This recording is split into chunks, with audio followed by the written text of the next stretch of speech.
आज इतनी देर? हाँ, तेरी भांजी की शादी में गई थी ना। मुझे किस बात का गुस्सा? गांव में राधिका की शादी, कपड़े लत्ते के लिए 500 रुपए चाहिए। कदम कदम पर तू मुझे धोखा देती रही। गुलाबी, याद रख, मैं तुझे यही जिंदा गाड़ दूंगी, कभी नहीं कहीं। गुलाबी, क्या बहू से तूने कोई झूठ बोला था? लेकिन मालकिन, झूठ बोलना तो मुझे बीवी जी ने ही सिखाया। उनके हुक्म से मैंने सारे घर बार से 100 झूठ बोले। मुझे माफ कर दीजिए मालकिन, जिस बात के घर में फूट पड़ी है वो भी झूठ है। बड़ी अब तेरी समझ में आया दी? हे भगवान, न जाने इस घर में क्या क्या तमाशे हो रहे हैं। छोटे छोटे तमाशे तो बहुत हो चुके मालकिन, बड़ा तमाशा तो अब होने वाला है। कौन सा तमाशा? मैं क्यों बताऊं मालकिन, आपको खुद ही पता चल जाएगा। गुलाबी, लेकिन मैं कैसे यकीन कर लूं कि मेरा भाई इतना नीच हो गया है? नीच को नीचा दिखाना तो मुझे भी आता है।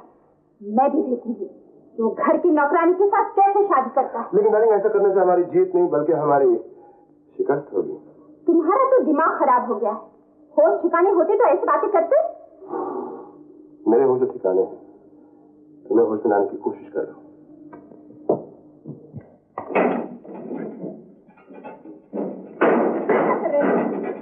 ये क्या है? तुम्हें होश में लाने की दवा, पिताजी की वसीयत। इसके मुताबिक हम दोनों भाई में से कोई भी अगर अपनी जात या बिरादरी में से बाहर शादी करे तो उसे खानदान की तमाम जायदाद से बेदखल कर दिया जाएगा। लेकिन पिताजी को ऐसी वसीयत करने की जरूरत क्या थी? जोड़ो भाई हो तो भी राजा, मुझमें जमीन आसमान का फर्क है, जो तुम जानती हो। पिताजी भी राजा की आंखों से अच्छी तरह वाकिफ थे।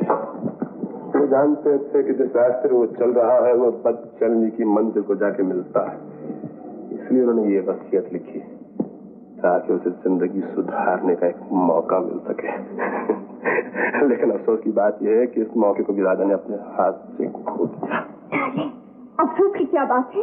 ये तो खुशी की बात है ना? क्या राजा इस वसीयत को जानता है? इस खानदान के सारे राज मेरे सीने में दफन है। राजा तो राजा, इस बात का माँ को भी नहीं पता। अब तुम ही बताओ, राजा और राधिका के मिलाप की खुशी उनको है या हमको?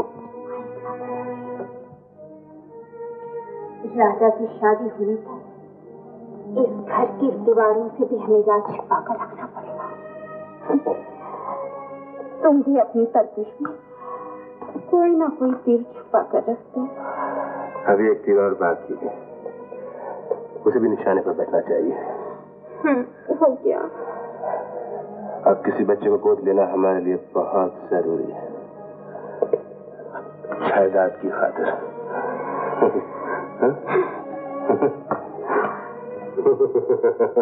माता जी, अच्छा हो या नहीं तुम अपने कानों से सुन लिया। कभी कभी चोर भी बोलता है हम चोरी करने को आता है। न जाने खून इतने जल्दी क्यों बदल जाता है।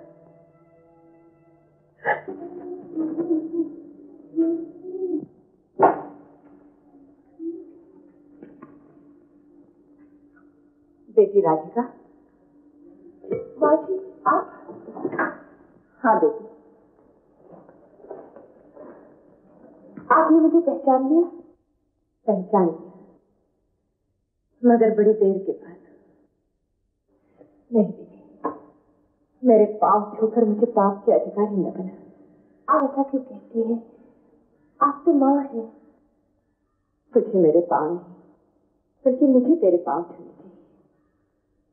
आज मैं इस द्वार पर एक भिखारी हूँ और तू राजकुमारी। आइए माँ जी, आइए, बैठिए।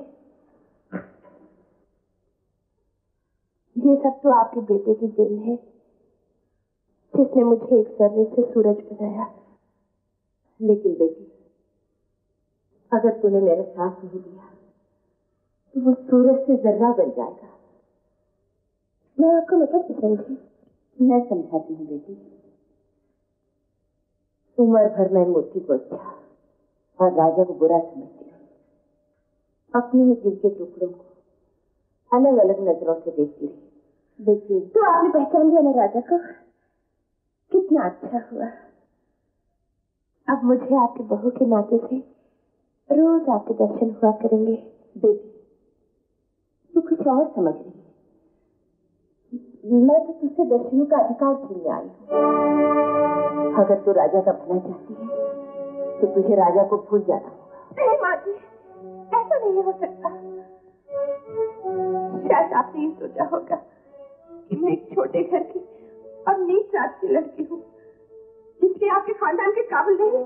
नहीं बेटी नहीं, बात तुम्हारी जात पात की नहीं, बल्कि हमारे खानदान की है। राजा और मोती के पिताजी की वसीयत के मुताबिक अगर उन दोनों भाइयों में से किसी ने भी बिरादरी के बाहर शादी की तो उन्हें सारी जायदाद से बेदखल किया जाएगा।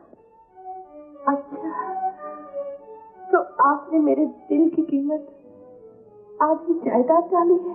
नहीं बेटी नहीं, तेरे प्यार की कीमत में अपनी ममता की कीमत डाली। जरा सोच, राजा ने तुझे क्या से क्या बना दिया, कहां से कहां पहुंचा। जब वो राजा घर से बेदखल होकर दर बदर भीख मांगेगा तो तेरे दिल पर क्या गुजरेगी। दुनिया तुझे इल्जाम लगाएगी। लोग तो यही कहेंगे एक लड़की ने एक खानदान की ईंट से ईंट बजा दी। माँ जी, क्या बलिदान सिर्फ औरत की ही तस्वीर में लिखा होता है। अगर ऐसा ना होता तो औरत को देवी के नाम से क्यों याद किया जाता?